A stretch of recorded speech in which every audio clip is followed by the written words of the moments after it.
মা তো এসেছিল বেশ অনেক দিন হয়ে গেল, কি করে যে ভালো ভালো দিনগুলো কাটিয়ে ফেললাম আর কি করে দেখতে দেখতে 20 দিন হয়ে গেলে বুঝতেই পারলাম না। আসলে এই জন্যই বলে ভালো দিনগুলো অনেক তাড়াতাড়ি চলে যায়। দিনটি ছিল বৃহস্পতিবার, সকাল সকাল স্নান পুজো হয়ে গেছে, তারপরে কোনো রকম ভিডিও করার সময়ই পাইনি। আর ভাই এসেছিল সকালবেলাতে। বল কেমন লাগছে টাইফো খেতে? অসাধারণ। বল এই খাওয়ার জন্য আমি কলকাতা থেকে মালদায় চলে এসেছি একদিনের জন্য ছুটে, একদিনের জন্য রাত উজাগার করে। শুধু টাইফো খাবো বলে। টাইফো মোমো, ডিম সেদ্ধ করে দেওয়া। কেমন লাগে মা? ভালো না? সারাদিন অনেক ব্যস্ততায় কেটেছে, তাই সারাদিনের কোনো ব্লগ করতেই পারিনি। আর এই যে মায়ের যাওয়ার সময়ও চলে গেলো, রাত 8টা বেজে গেছে প্রায়।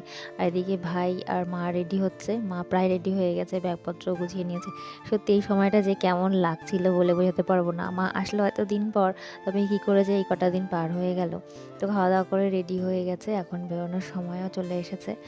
দাদা নিয়ে এসে এই কম্বলটা রেখে গেছিলো, মাকে বলেছে বাড়িতে নিয়ে যেতে, তাই এখন আবার বয়ে নিয়ে যাওয়া হচ্ছে। তো ব্যাগপত্র নিয়ে বাইরের দিকে চললাম।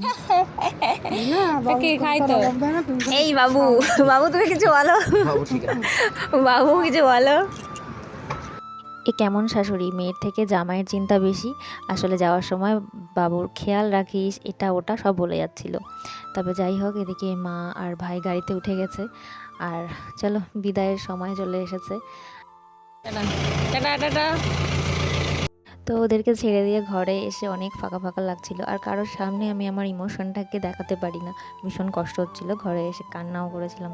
তো চলো, আজকের মতো টাটা, সবাই ভালো থেকো, সুস্থ থেকো।